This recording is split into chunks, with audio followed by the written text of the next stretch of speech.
परमेश्वर ने इंसान से पहले सब कुछ बना दिया था जिसकी उसे ज़रूरत हो सकती थी, और सिर्फ खाने के लिए ही नहीं बल्कि बहुमूल्य चीज़ें भी बनाई। परमेश्वर ने जो अधिकार हमने खो दिए थे, सब प्रभु यीशु द्वारा हमें वापस दे दिए। सब कुछ परमेश्वर के अधीन है और शैतान ने धरती पर अपना राज्य जमा लिया है। तो क्या हम उनके बल के बिना सफल और खुश हो सकते हैं? आज हम इसी विषय पर बात करेंगे। शुरू करते हैं परमेश्वर के वचन से।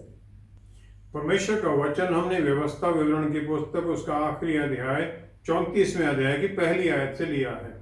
यहाँ इस प्रकार लिखा है, फिर मूसा मोआब के अराबा से नीबो पहाड़ पर जो पिसगा की एक चोटी और यरीहो के सामने है चढ़ गया, और यहोवा ने उसको दान का गिलाद नामक सारा देश और नप्ताली का सारा देश और एफ्रेम और मनश्शे का देश और पश्चिम के समुद्र तक का यहूदा का सारा देश और दक्षिण देश और सियोर तक की यरीहो नामक खजूर वाले नगर की तराई तक सब दिखाया।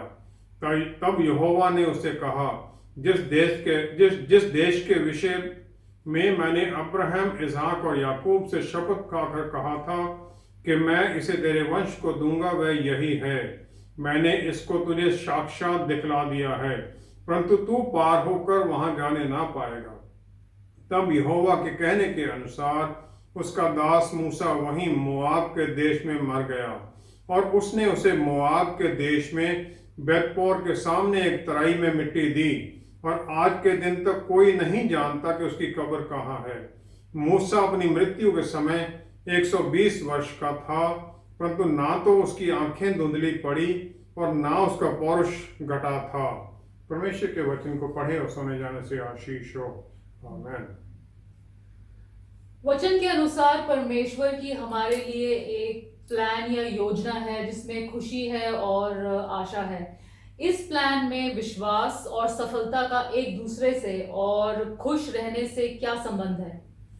जितने लोगों को अगर हम जानते हैं, अगर हम उनकी लिस्ट बनाएं, उनमें सफल कितने हैं, सक्सेसफुल कितने लोग हैं, फिर एक और लिस्ट बनाएं जिनको हम जानते हैं, जिनके बारे में हम ये समझें कि ये सब लोग आनंद हैं और खुश हैं। फिर हम ये देखें इन दोनों लिस्ट में जो सफल वाली है उसमें जो खुश और आनंदित हैं वो कितने हैं। हम अद्भुत तरीके से मन से प्रार्थना करते हैं परमेश्वर से, हर तरह की चीजें उनसे मांगते हैं, अपने परिवार के लिए, दोस्तों के लिए और बहुत लोगों के लिए। लेकिन हम मांगते क्या हैं परमेश्वर से? सफलता या खुशी? जो सफल लोग हैं उनमें बहुत लोग ऐसे हैं जो सफल हुए हैं लेकिन उनके जीवन में खुशी और आनंद नहीं है। और ये हम देखते हैं हर रोज, जो सुसाइड हो रहे हैं, डाइवोर्स हो रहे हैं, और इस प्रकार के जो परिवार के अंदर बहुत दुखदायी घटनाएं होती हैं। और ये हमारे समय की एक ट्रेजेडी है कि सक्सेस और आनंद, ये दोनों बहुत केसेस में सफलता के साथ एक दूसरे से सिनोनिम मिलती नहीं है। इन दोनों में फर्क बिल्कुल क्लियर है। सक्सेस ये है, सफलता वो है कि मैं वो पाऊं जो मैं चाहता हूं, लेकिन आनंद या खुशी वो है कि मैं जिसे पा चुका हूं मैं उसमें आनंदित रहूं। सक्सेस है अमीर होने में, लेकिन आनंद है एक प्यार करने वाला परिवार हो, मित्र हो जिनके साथ उस धन को एंजॉय कर सकें। सफलता है कड़ी मेहनत, लेकिन आनंद है उस काम को जो हम करते हैं उसे प्यार करने में, उसमें आनंद उठाने में। सफलता ये है कि सब लोग मेरा नाम जाने, लेकिन खुशी उसमें है कि मैं सबका नाम जानूं। सफलता कभी भी आसान नहीं होती है, क्योंकि ये ऊपर टॉप पर पहुंचने के बारे में है, लेकिन आनंद कभी भी मुश्किल नहीं होता और इसकी कोई सीमा भी नहीं है। सबसे इंपॉर्टेंट ये है कि जो सक्सेस है इसका पैमाना हम रखते हैं शारीरिक या दुनियावी टर्म्स के अंदर, जबकि जो आनंद या खुशी है ये परमेश्वर की तरफ से एक गिफ्ट है। और जो अपना जीवन अच्छी तरह से स्वर्गीय स्टैंडर्ड्स के अनुसार जीते हैं वो सफल खुश होते हैं। खुशी वो है कि हम परमेश्वर की इच्छा जो प्रभु यीशु के द्वारा है, हम उसके सामने अपने आप को सरेंडर कर दें। और फिर फिलिपियों 1:21 के अनुसार जो पौलुस रसूल कहते हैं, फिर हम ये कह सकें जैसे उन्होंने कहा कि मेरे लिए जीना भी मसीह है और मरना लाभ है। कोई फर्क नहीं पड़ता जीने या मरने में। पौलुस रसूल इस प्रकार आनंदित कैसे रह सकते थे जबकि उन्होंने अद्भुत तकलीफें उठाई थ्रू आउट मिनिस्ट्री के अंदर। बार बार उन्हें तकलीफ उठानी पड़ी, यहां तक कि उनको मृतक मानकर छोड़ दिया गया था। वो ये समझ गए थे कि आनंद या खुशी आत्मिक परफेक्शन की तरफ है, आत्मा में परफेक्शन में बढ़ने के लिए है, और वो पवित्र आत्मा परमेश्वर के साथ मिलती है और ये परमेश्वर की महिमा के लिए है। और फिर उन्होंने ये जान लिया था कि जो मैं काम करता हूँ ये स्वर्ग राज्य के लिए है, और जो ये काम स्वर्ग राज्य का है ये किसी भी इंसान की काबिलियत नहीं कि उसे पूरा कर दे, और ये मेरे जीवन से आगे चलता ही रहेगा। व्यवस्था विवरण 3 अध्याय 25-26 आयत में हम देखते हैं, मूसा परमेश्वर से ये प्रार्थना करता है कि मुझे यरदन के पार जाने दो ताकि मैं उस जगह को देख सकूं जो आपने वायदा किया है। लेकिन परमेश्वर उसे बिल्कुल क्लियर कह देते हैं, बहुत हुआ, इसके बारे में मुझसे दोबारा बात मत करना। बड़ी हार्ड बात परमेश्वर कह देते हैं। मूसा फिरौन के सामने खड़ा हो जाता है अपने लोगों के छुड़ाने के लिए।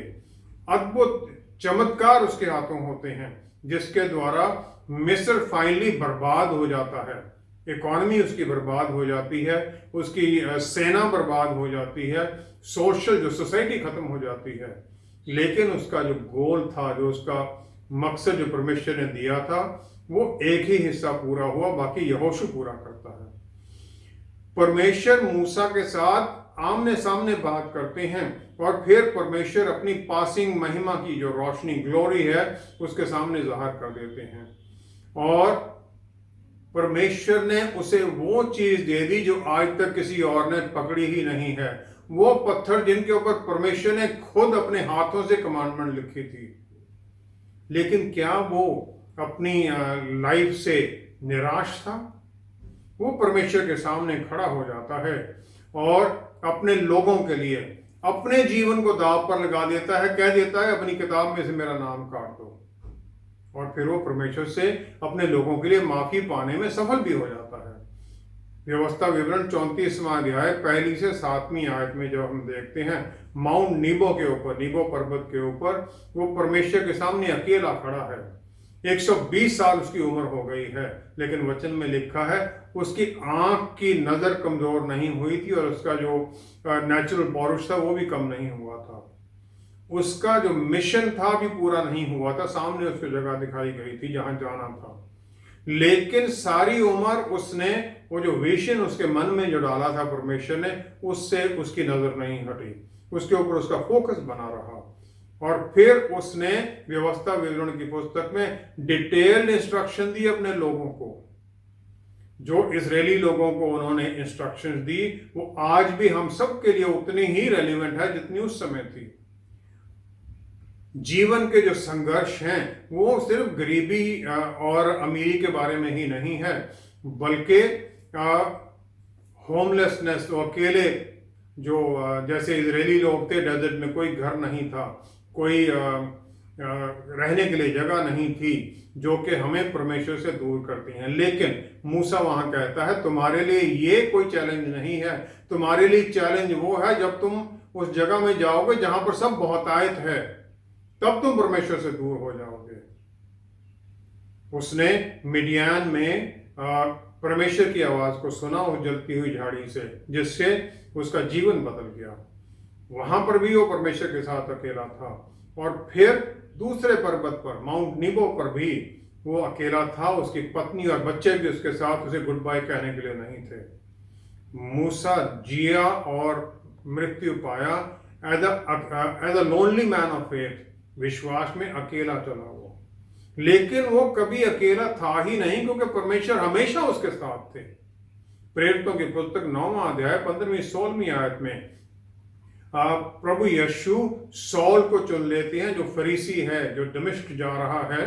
बाद में वो पौलुस रसूल बनते हैं और फिर उसे जो टास्क दिया जाता है, वो टास्क क्या है जो एनानियस को परमेश्वर बताते हैं, ये मेरा चुना हुआ जन है जो कि राजाओं के सामने, जेंटाइल के सामने, इजराइल के लोगों के सामने मेरा वचन, मेरा नाम बताएगा, और ये मेरे लिए, मेरे नाम में अनगिनत तकलीफें सहेगा।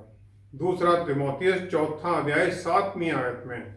लेकिन वो भी मूसा की तरह अकेला था उस प्रिजन के अंदर, और फिर वो आखिर में कह देता है कि मैंने अच्छी कुश्ती लड़ी है, मैंने अपनी दौड़ पूरी की है, मैंने अपना विश्वास बनाए रखा है। व्यवस्था विवरण 34:10 में मूसा, जो लास्ट लाइन उसमें लिखी गई है, वो मूसा ने लिखी या यहोशू ने लिखी? यहोशू ने लिखी होंगी अपने आंखों में आंसू लेकर। वो ऑबिचुरी है जो वचन में मूसा के बारे में लिखी गई, कोई यूनिक ऑबिचुरी है। वहां लिखा गया है कि उसके बाद में मूसा के जैसा कोई नबी हुआ ही नहीं जिसे परमेश्वर आमने सामने, फेस टू फेस जानते थे। क्या वो सक्सेसफुल थे और क्या वो खुशी में थे कि परमेश्वर ने जो उनके द्वारा किया? हर एक सफलता के हर पैमाने से वो लोग असफल माने जा सकते हैं, लेकिन उन्होंने वो सब कुछ किया जो उन्हें टास्क दिया गया था, और उन्होंने उनके बारे में परमेश्वर ने पूरा ध्यान रखा, उनकी हर तरह से देखभाल भी की, हर कदम पर उनके साथ परमेश्वर ने चले, और वो भी विश्वास में चले, और विश्वास में चलते हुए उन्होंने जिसको भी छुआ उसके जीवन को बदल दिया। चाहे वो फिरौन था, चाहे राजा अग्रिप्पा था, जिस अग्रिप्पा ने पौलुस को कह दिया तुम थोड़ी सी बातों में क्या मुझे क्रिश्चियन बनाना चाहते हो, जो कि प्रेरितों की पुस्तक 26-28वीं आयत में लिखा है। वो दोनों जानते थे कि परमेश्वर का काम कभी भी किसी इंसान से पूरा नहीं हो सकता है, इसीलिए दोनों ने ट्रेन किया। यहोशू को उधर मूसा ने ट्रेन किया, पौलुस रसूल ने तीतुस, तिमोथी और बहुत और लोगों को ट्रेन किया उस काम के लिए। जितने लोग सफल होते हैं और जो आनंदित होते हैं, वो हमेशा दूसरों को ट्रेन करते हैं, ताकि जो उनका विजन है, जो उन्हें काम दिया गया है परमेश्वर के द्वारा, उनके जीवन से आगे चलता रहे, और फिर वो बड़ी खुशी खुशी उन्हें अपना उत्तराधिकारी बना देते हैं। इसी में सफलता है, इसी में आनंद है, और यही विश्वास से भरे हुए लोगों का काम है। मूसा और पौलुस रसूल के जीवन से आज हम क्या सीख सकते हैं ताकि हमारा जीवन भी विश्वास में, सफलता और आनंद से भरा हुआ हो? पवित्र वचन मैनकाइंड की हिस्ट्री को बताता है, और हिस्ट्री का कोई अंत नहीं होता, हिस्ट्री सदा के लिए चलता रहता है। परमेश्वर का जो नाम है वो मूसा को बताया गया। वो कहते हैं मेरा नाम है अहिये आशेर अहिये, और I am who I am, और ये कमांड है कि तुम प्रेजेंट में रहो, जबकि फोकस तुम्हारा भविष्य में लगा है। जो तुम्हें टास्क दिया गया है वो परमेश्वर की आशीष के बिना तुम पूरा नहीं कर सकते हैं, और आज्ञाकारिता में उस टास्क पर नजर लगाए हुए चलते रहो। उत्पत्ति 13वां अध्याय 14-15वीं आयत में परमेश्वर अब्राहम को वायदा करते हैं, तुम अपनी आंखें उठाओ और देखो जहां पर तुम हो, उससे northward, south, north, south, east, west, चारों तरफ देखो। जो जमीन तुम देखते हो वो सब मैं तुम्हें और तुम्हारे डिसेंडेंट्स को दे दूंगा। 7 बार ये वायदा किया जाता है अब्राहम से। जो पहली 5 किताबें हैं जिन्हें यहूदी टोरा कहते हैं, ये इस वायदे को उसमें पूरा नहीं होता है, और आखिर में एक नई शुरुआत होती है जो कि परमेश्वर पिता के द्वारा की जाती है और प्रभु यीशु के द्वारा की जाती है। ये शुरुआत जीवन की है, नेचर की है, हिस्ट्री की है, और फिर जो कि हम इसका अंत प्रकाशित वाक्य की पुस्तक में देखते हैं। जो हम मूसा और पौलुस रसूल के जीवन से सीखते हैं, एक तो बहुत महान प्रॉफिट है, और दूसरा एक लीडर है, ग्रेट एवेंजलिस्ट है, टीचर है, जबकि दोनों ने अपनी मिनिस्ट्री लाइफ परमेश्वर के साथ एक बहुत नजदीकी रिश्ते में गुजारी। पहला है, ये हम मान लें कि कोई भी परमेश्वर की रीच से बाहर नहीं है। उनकी पहुंच से कोई भी बाहर नहीं है। मूसा मिस्र से भागता है, और जो उसने इजिप्शियन को मारा था उसकी पनिशमेंट से बचने के लिए, और सौल जा रहा है दमिश्क विश्वासियों को सजा के लिए, उनको बांध कर लाने के लिए। दोनों के पास एक अद्भुत परमेश्वर से रेवलेशन आती है जब उन्हें नया रोल मिलना है, नया टास्क मिलना है। मूसा को वो जलती हुई झाड़ी पर परमेश्वर दिखाई देते हैं, और सौल और दमिश्क के रास्ते पर वो रोशनी से भरा जाता है, उसके ऊपर रोशनी आ जाती है कि वो अंधा हो जाता है परमेश्वर की महिमा की रोशनी से। जो हमें गॉस्पेल का मैसेज दिया गया है, जो उसके बारे में रेवलेशन दी गई है, हम उसे लेकर हर एक इंसान के पास जाएं। उसका हम ये ना देखें उसका पुराना क्या है, उसका जीवन कैसा है। परमेश्वर के लिए हर एक उतना ही जरूरी है। दूसरा है कि हम सब के लिए एक यरदन नदी जरूर है जिसे हम पार नहीं करेंगे, एक डेस्टिनेशन है जिस पर हम नहीं पहुंचेंगे। ये मेरे लिए नहीं है कि जो टास्क मुझे दिया गया मैं उसको पूरा कर लूं, ना ही मेरे लिए ये है कि क्योंकि मैं उसे पूरा नहीं कर सकता मैं उसे शुरू भी ना करूं। लेकिन इंपॉर्टेंट ये है कि मैं विश्वास में शुरू कर दूं, दूसरे लोग उसे पूरा करेंगे। तीसरा ये है कि जो मैंने अचीव किया है, जो मेरी प्राप्तियां हैं, वो मुझे डिफाइन नहीं करती हैं, लेकिन मेरी पहचान बनती है परमेश्वर से मेरा रिश्ता कितना नजदीकी है। मूसा परमेश्वर के सामने अपने लोगों की क्षमा के लिए खड़ा हो जाता है, अपना नाम भी काटने के लिए परमेश्वर को चैलेंज कर देता है, और फिर वो सफल होता है और परमेश्वर की महिमा देखने के लिए रिक्वेस्ट करता है, और उनकी जाती हुई महिमा भी देखता है। पौलुस रसूल ने विश्वास में और आज्ञाकारिता में यरूशलेम के लिए रवाना हो गए, जबकि अनेक लोगों ने उन्हें बुलाया कि तुम्हारे साथ वहां जाके परसिक्यूशन होना, क्या होना, तुम्हें बांध लिया जाएगा। चौथा ये है कि दोनों किसी इंसान को खुश करने के लिए नहीं रहे, और पौलुस रसूल गलातियों 3 अध्याय की पहली आयत में वो कह देते, ओ निर्बुद्ध गलातियों, इस प्रकार की हार्श लैंग्वेज वो चर्च के दूसरे लोगों को भी बोल देती हैं, क्योंकि उनके मन में इतना प्यार है उन लोगों के लिए ताकि वो सही रास्ते पर चलते रहें। मूसा क्लियर चॉइस रखता है इजरायली लोगों के सामने ड्यूटरोनॉमी 28 में, व्यवस्था विवरण 28वें अध्याय में, कि ये श्राप है और ये तुम्हारे लिए ब्लेसिंग्स हैं, तुम चुनो क्या चुनना चाहते हो। 5वां है नम्रता, उनका बेसिक नेचर था, क्योंकि वो ये समझते थे कि जो वो काम कर रहे हैं, जो बल उनमें काम कर रहा है उनका नहीं है, परमेश्वर का बल उनमें काम कर रहा है। गिनती 12:3 में मरियम और हारून मूसा के खिलाफ बोल देते हैं, लेकिन वचन में लिखा गया मूसा के बारे में कुछ और ही लिखा गया कि मूसा बहुत नम्र था, उस धरती के ऊपर जितने लोग थे उन सबसे ज्यादा नम्र था। More than all main who were on the earth he was humble. 1 कुरिन्थियों 9:27 में पौलुस रसूल कहते हैं कि मैं जो प्रचार करता हूं मैं इसमें पूरा जोर लगाता हूं, कहीं मैं ही ना उससे गिर जाऊं। 6 है कि उनका पूरा फोकस, ध्यान परमेश्वर की जो उनके लिए बुलाहट थी उस पर लगा हुआ था। फिलिपियों 1 अध्याय 21वें आयत में पौलुस रसूल अपने जीवन के बारे में कहते हैं कि मैं पूरी तरह से मिनिस्ट्री में कमिटेड हूँ, फिर चाहे जीवन हो या मृत्यु हो, मेरे लिए दोनों समान हैं, क्योंकि मैं इन सब में परमेश्वर की ही सेवा के लिए हूँ। व्यवस्था विवरण 34:7 में 120 साल की उम्र में मूसा की नजर मध्यम नहीं हुई थी, उसका नेचुरल जो विगर था वो खत्म नहीं हुआ था, क्योंकि उसने अपना फोकस, उसकी आंखें टिकी हुई थी अपने लोगों के लिए जो उसके मन में प्यार था। कभी भी उसने निंदा के किसी ऐसे विचार में अपने आप को जाने ही नहीं दिया। उसकी नजर हमेशा उस बल के ऊपर टिकी हुई थी जो परमेश्वर के द्वारा उसे उत्साहित करता था आगे बढ़ने के लिए अपने लोगों के लिए। 7वां, दोनों ने इटर्निटी, अनंत जीवन के ऊपर ध्यान लगाया हुआ था। व्यवस्था विवरण 32:46 में हम देखते हैं मूसा ने अपने लोगों को ये आज्ञा दी कि अपने मनों को परमेश्वर के वचन के ऊपर लगाओ और फिर अपने बच्चों को भी ये सिखाओ ताकि जो ये व्यवस्था के सब बातें हैं उन सब पर अपना ध्यान रखें।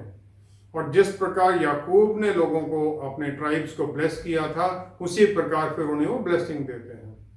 फिलिपियों की पुस्तक 3 अध्याय 14वीं आयत में पौलुस रसूल ये कह देते हैं कि मेरा मन प्रभु यीशु की जो ऊपर की मेरे लिए पुकार है, बुलाहट है, उस पर टिका हुआ है। और फिर वो जेल में भी, प्रिजन में भी, उन्होंने कभी ये मौका गंवाने नहीं दिया कि वचन किसी दूसरे को सुना दूं। जेल में भी वो रोमियों को सुनाते रहे और बहुत जीवन बचाए गए। 8वां है, दोनों ने एक टीम बनाने पर अपना जोर लगाया। निर्गमन 18 की 24-25वीं आयत में मूसा यत्रो जो उसका ससुर है उसकी बात को मानता है और फिर लोगों को चुनता है और उनके ऊपर लीडर्स बनाता है, 1000 के ऊपर, 100 के ऊपर, 50 पर और 10 पर। और फिर वो ट्रेन करता है यहोशू को अपना सक्सेसर बनाने के लिए। पौलुस रसूल ने भी हर एक चर्च में लीडर्स सिलेक्ट किए और उन्हें फिर वहां स्थापित किया। और जितनी पत्रियां उन्होंने लिखी हैं, ये सब आज भी विश्वासियों के लिए और उस समय जो लीडर्स थे उन सब के लिए टीचिंग के लिए थी। दोनों ने जो सफलता थी और आनंद, इसमें उन्होंने नहीं रखा कि जो मैंने पाया है, क्या मैंने अचीव किया है, लेकिन उन्होंने इसमें रखा कि जो मैंने शुरू किया है, जिसके लिए मैंने ये सब मेहनत की है, जिसके लिए मैंने टीम बनाई है, ये आगे चलता रहे। और ये फिर परमेश्वर के ऊपर पूरी तरह से निर्भरता है, उनकी गाइडेंस में चलना। और फिर चाहे असफल भी हों, चाहे मुश्किलें रास्ते में आए, फिर भी उन पर विश्वास बनाए रखना और उस विश्वास में चलते रहना, ये दोनों से हम सीखते हैं। एक विश्वासी का जीवन सफल है और आनंद से भरा हुआ है, हम किस तरह से जांच कर कह सकते हैं? फिलिपियों की पुस्तक 4 अध्याय 4 आयत में पौलुस रसूल कहते हैं, परमेश्वर में सदा आनंदित रहो। मैं फिर कहता हूं, आनंदित रहो। 2 कुरिन्थियों 11वां अध्याय 23 से 28वें आयत में वो फिर कहते हैं, कितनी तकलीफें उन्होंने सही, वो सब वहां लिखा हुआ है। मुर्दा उन्हें मानकर छोड़ दिया गया, वो जेल में हैं, जेल में भी वो 4 जन पर लगाए गए जो झूठे हैं और उन्हीं के लोगों ने लगाए हैं, फिर भी वो ये ऐसी बात कह सकते हैं। एक विश्वासी का जीवन आनंद से भरा हुआ इसलिए है क्योंकि प्रभु यीशु ने सब तकलीफें सही, अपनी कुर्बानी के द्वारा हमें छुटकारा दिया है और हमें अनंत काल का जीवन दिया है। और वचन के अनुसार हमारे लिए कमांड वही है, 1 थिस्सलुनीकियों 5:18 में, हर परिस्थिति में उसका धन्यवाद करो क्योंकि परमेश्वर की प्रभु यीशु में हमारे लिए यही इच्छा है। दूसरा जो सक्सेस का जो मेजर है वो क्या हम देखते हैं, किसको हम सक्सेसफुल मानते हैं। मूसा अपने लोगों को यरदन नदी से पार नहीं ले जा सका। राजा दाऊद ने जो अपना इतना बड़ा साम्राज्य बनाया, कुछ सालों के बाद वो खत्म हो गया।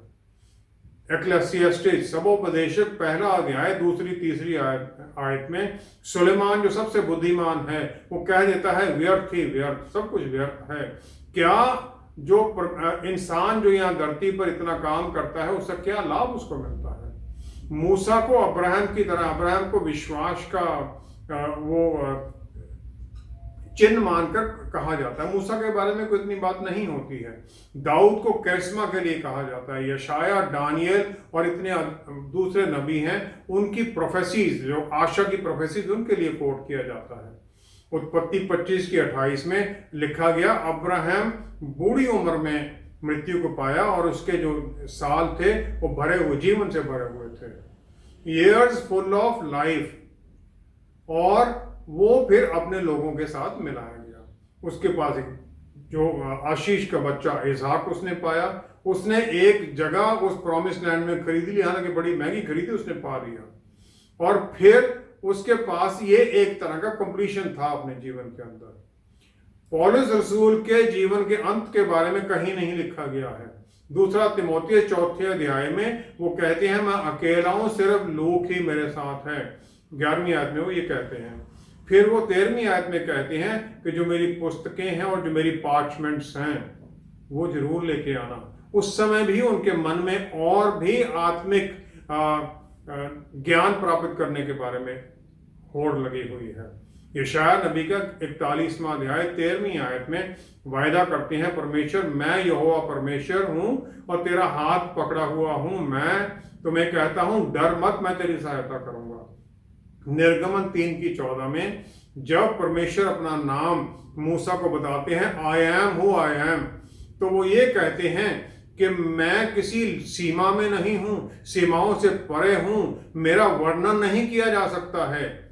आई एम इनडिस्क्राइबेबल, मेरे नाम से सीमाओं से मैं परे हूं, और जो नाम की रेखाओं से भी मैं बाहर हूं।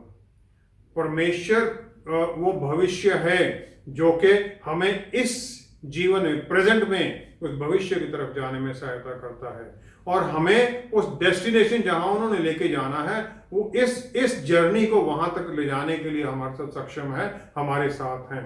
उत्पत्ति 2:18 में परमेश्वर ने इंसान को अकेले रहने के लिए नहीं बनाया। कोई भी इंसान लीड भी अकेला नहीं कर सकता है। उसे एरोन, हारून जैसे कि पीस मेकिंग स्किल्स चाहिए, मिरियम का करेज चाहिए, साथी चाहिए। मैं किसी एक्स या वाई जितना महान नहीं हो सकता, क्योंकि मुझे अलग स्किल दी गई हैं, एक पैशन दिया गया है, एक रिसोर्सेज दिए गए हैं, ताकि जो मेरा काम है मैं उसमें करूं। हमारी सबसे बड़ी गलती ये हो जाती है कि हम कुछ और बनना चाहते हैं। निर्गमन 4:10 में मूसा ने कहा कि मैं बोलने में निपुण नहीं हूं, लेकिन वो बहुत बड़ा एक नबी था, ग्रेटेस्ट प्रॉफिट। परमेश्वर हमें इसलिए नहीं चुनते हैं कि मैं क्या कर सकता हूं या मेरे में क्या है, वो इसलिए चुनते हैं कि वो मुझसे क्या करवा सकते हैं, क्या करवाना चाहते हैं। वही उन्होंने मूसा के साथ, बेजलेल और अहोलियाब के साथ किया, उन्हें बल और शक्ति से भर दिया। और जो सक्सेस है वो किसी दूसरे के साथ मेजर नहीं होती है, क्योंकि उसका काम और है, मेरा काम और है। जो मुझे काम दिया गया है मुझे वो करना है। जो टैलेंट्स, जो तोड़े मुझे दिए गए हैं, मुझे उनको इस्तेमाल करना है। मत्ती 25:21 में फिर परमेश्वर डिसाइड करते हैं मेरी सफलता क्या है, क्योंकि फिर वो कहते हैं, well done good and faithful servant, enter into the Joy of your master. हाँ आज्ञाकारी सेवक, अपने परमेश्वर के आनंद में शामिल हो जाओ। वही मेरा सक्सेस का मंत्र मीटर है, जिसमें वो देखते हैं कि इस जर्नी में कितना मैं आनंदित रहा हूं, खुश रहा हूं, और विश्वास में कितना बना रहा हूं। मूसा और पौलुस रसूल और दूसरे जो वॉरियर्स फेथ के हैं, विश्वास के हैं, वो सब आशीषित थे, क्योंकि उन्हें परमेश्वर का सेवक माना गया। व्यवस्था विवरण 34:5 में मूसा के लिए यह कहा जाता है। और यही एक सफलता का सबसे बड़ा सूचक है कि परमेश्वर में एक पहचान है उसकी, और परमेश्वर में मेरी भी उतनी ही पहचान है। जब मैं इसमें खड़ा हो जाता हूं तो जो काम मुझे दिया गया है मैं उसको पूरा करने में लग जाता हूं, दूसरों को ट्रेन करता हूं ताकि ये चलता रहे, और मैं आनंदित होता हूं। आइए हम प्रार्थना करें। पिता परमेश्वर, हम धन्यवाद करते हैं आपका कि आपने हमें चुना है, हर आशीष दी है, बल दिया है। आपका वायदा है कि मैं तुम्हारे आगे आगे चलूंगा, सब रास्ते सीधे करता हुआ। मैं तुम्हें अंधघोर के खजाने दूंगा। हमारे रास्ते आप सीधे करते हैं। काम के लिए आप रिसोर्सेस, सब कुछ आप हमें देते हैं, साथी मिला देते हैं जो इस काम को करने के लिए। हम धन्यवाद करते हैं। प्यारे प्रभु, हम विश्वास में बने रहें और लगे रहें आनंद और खुशी में, क्योंकि हमारा आनंद किसी और में नहीं बल्कि आप में है।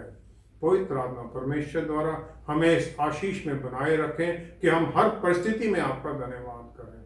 पिता परमेश्वर, सारा आदर और सारी महिमा आपको देते हुए धन्यवाद देते हैं कि आपने हमारी प्रार्थना को सुना और स्वीकार किया है, क्योंकि ये सब कुछ हम आपके प्यारे बेटे प्रभु यीशु के पवित्र नाम में मांगते हैं।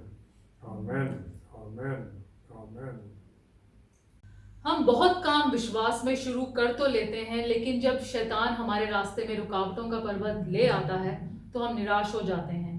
परमेश्वर चाहते हैं कि हम उस विधवा की तरह लगे रहें, क्योंकि हमारा हाथ उस सर्वशक्तिमान ने पकड़ा हुआ है। फिर हमारी जीत, सफलता और आनंद भी उन्हीं में है। हमारे साथ दोबारा जुड़ने के लिए आपका बहुत बहुत धन्यवाद। अगले हफ्ते आपसे फिर मुलाकात होगी। Stay blessed, stay safe, shalom.